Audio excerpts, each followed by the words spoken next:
This Focus on Health segment is brought to you by Aurora Healthcare.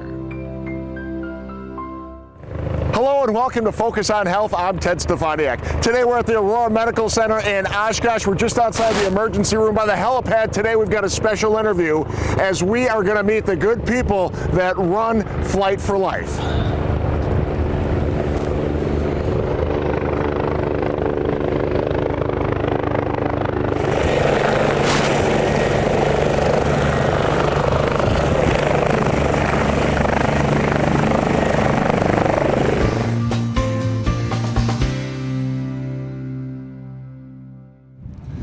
We're with Nettie Jenkins today. She's a flight nurse with Flight for Life, and we appreciate you taking some time with us today. Can you just give us a little bit of background on Flight for Life and your organization?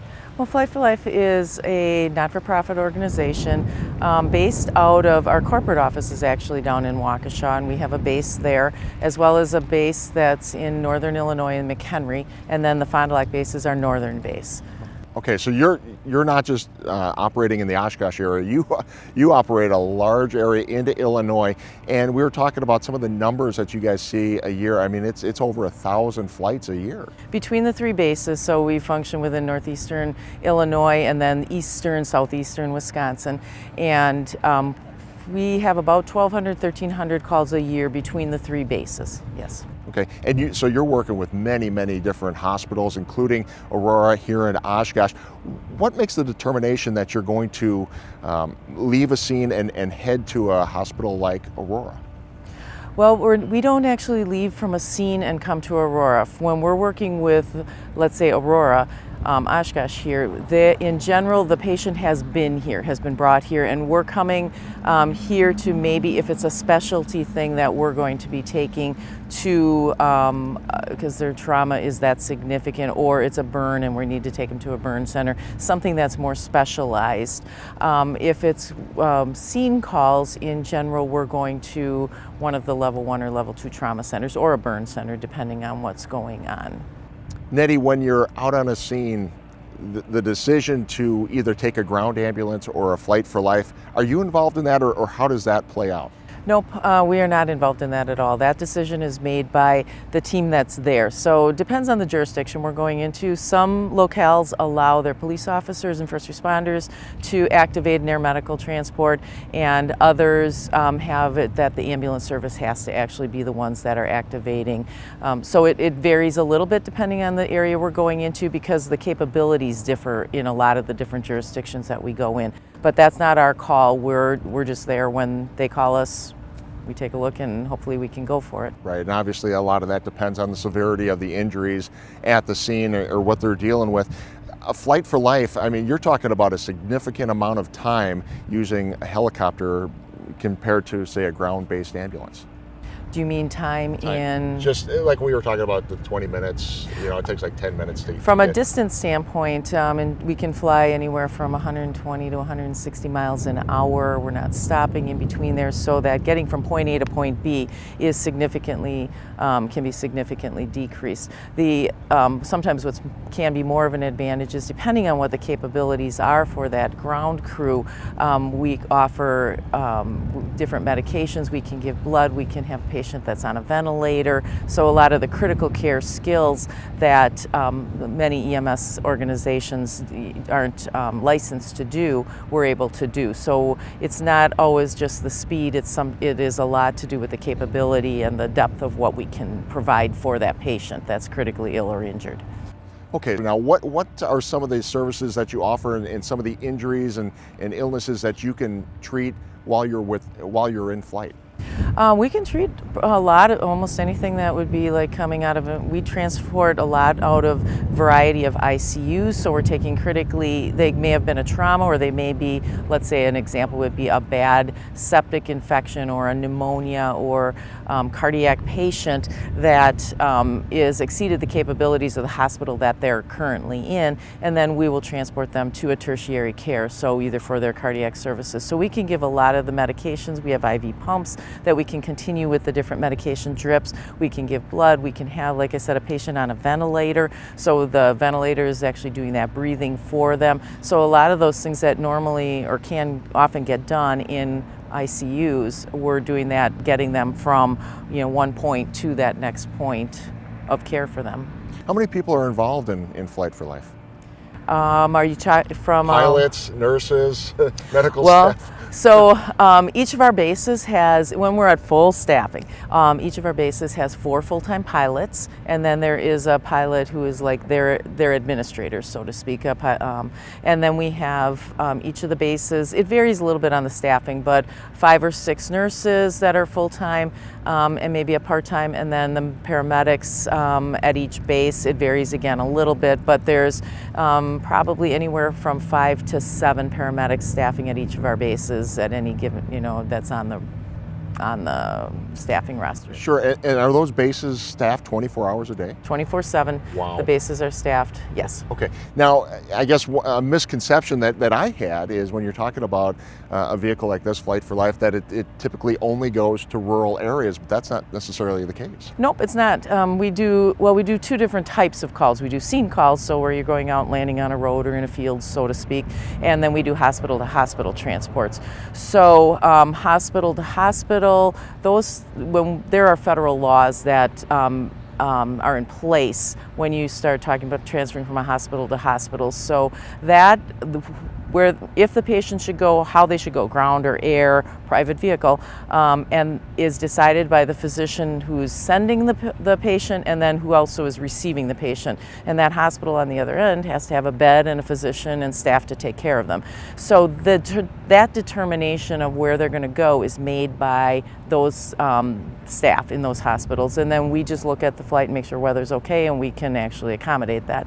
Going to a scene is a little bit different. When we're going to a scene, that ground crew is making that determination, and in general we're going to the closest level 1 or level 2 trauma center or pediatric center or burn center, depending on where we're at. Yeah, it must be a very rewarding job to be part of this. Oh, it is. Why did you decide to get involved in a helicopter ambulance service like this? I don't know. It was always my dream. I worked in emergency departments for a lot of years, and in several different sized emergency departments, and it was something that I always wanted to do. So I kind of, hoped to build my career. And when they were going to when Flight for Life decided they were going to open a base in Fond du Lac, which is kind of my home territory, I had applied and was lucky enough to be hired, and here I am. Yeah, it must be years later. It must be very rewarding to see that the speed at which you're able to get people to different facilities is actually saving lives. It is. It's a great job. It's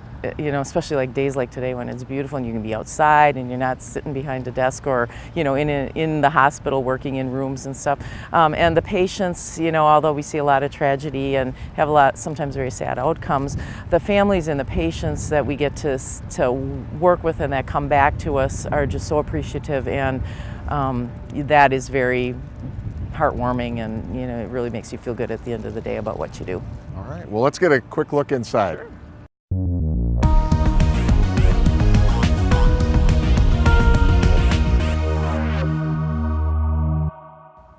Okay, so we worked our way into the tight quarters here inside the helicopter, and Nettie, it is cramped in here, and when you've got a patient laying on the stretcher, what are some of the services you can provide to people in various situations?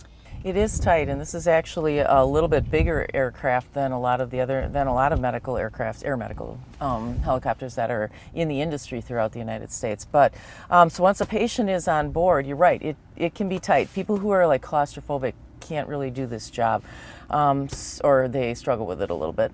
So patients here, this is our jump bag. This kind of has a little bit of everything in it. This is our first go-to bag, but this goes, then once we're taking a patient, it gets secured over in here. So in cooler we have blood. This is a ventilator, and once the patient is on it, there's tubing and things that are hanging out from it, but that's its securing spot. So that's there. This is a cardiac monitor, so all the while, so let's say this is a sick ICU patient or a sick trauma patient, they're going to be on this monitor that has wires and cords coming across, so they're going to be on the ventilator with tubing coming out of it. This goes over here. There's a patient, one of the staff crew members is sitting there, one of the crew members is sitting here, and those bags back there have all extra, like there's IV pumps in there. So if this is a really sick patient, we've got the IV pumps out here as well, and IV bags dripping. So it does get to be a very congested area. And then those bags back there have more of the medication, suction, some of the other things that you might need on a flight. So it's basically a mini hospital flying.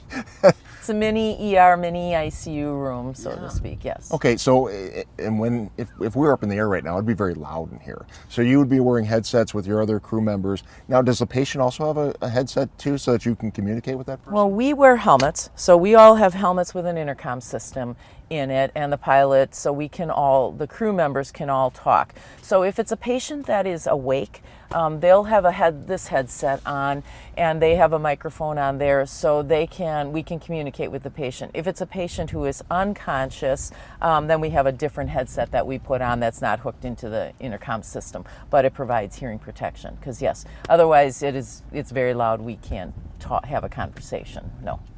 I mean, you can do a lot of things in here, help a lot of people, and I would imagine the speed at which this helicopter can move from a scene or from one hospital to another. I mean, the speed difference from a ground-based ambulance to a helicopter, that's a pretty significant difference, isn't it?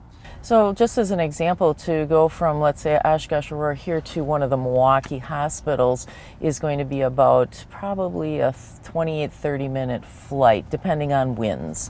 But, and to drive it would be, what, an hour and a quarter, hour and 20 minutes or more. So you're moving. Yeah, 30, 32 minutes. I guess just depends on winds and which hospital we're going to. And in some situations, that can mean life or death, couldn't it? Yep. So you've got a lot of staff that are part of this, whether it's pilots or nurses like yourself. What kind of education do you need? I would imagine it's a continuing education type of situation to not only provide health care, but also to be part of a crew like this.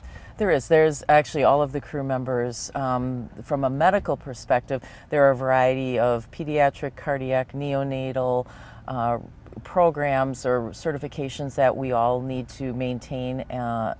And if you come into the organization without them, we make sure that you get them, as well as different trauma education. We are required to do a certain amount of clinicals in some of the Milwaukee area hospitals to stay up on some of the more intense cardiac, trauma, pediatric, obstetrics. So we have to take different we attend different clinicals with those. We have to go through a session with a human patient simulator and our medical director annually. All the crew members need to. And then there are competencies every month that we are doing some sort of education or competencies monthly, as well as quarterly with the whole organization. And then on the aviation side of it, there are other trainings that we need to do from our aviation vendor, which is Air Methods. And so some of those are web-based, some of those we get when we do our combined crew meetings quarterly from our aviation staff or the Air Methods organization as well. Yeah. This is totally different from a ground-based type of operation. I would imagine safety, obviously safety in any situation is heightened, but when you're talking about a helicopter ambulance service, I mean, safety's got to be number one. Safety is number one, and that's safety around the aircraft, that's safety in the medical care that we provide. Huge. That's a huge part of our day-to-day job. So when you're in here with a patient, and we've kind of gone through some of the things that you can provide, are you in communication with the hospital as well as you're transporting? And how does that work? We have a variety of, so this is the radio in the back of the aircraft, and there is a radio up in the front of the aircraft. So the pilots are able to talk on some of the different either air traffic control or airports or weather reporting stations, so that they're constantly have the information they need, as well as, so let's say there's a couple of helicopters going into one scene. The pilots can talk to each other to make sure we coordinate the landing with the service that's on the ground. And then we have the ability to talk to the fire departments or ambulance services or the hospitals. We have a radio reference book that has all of the channels or the frequencies that we can talk to. Each of them are listed in here for our service territories, and actually outside our service territories as well. So we can program into the radio and then speak to speak to them through our helmets, through our intercom systems. Our thanks to Nettie and the entire Flight for Life crew. If you want to learn more about this great organization, check them out on their website at flightforlife.org. I'm Ted Stefaniak, and we'll see you next time on Focus on Health.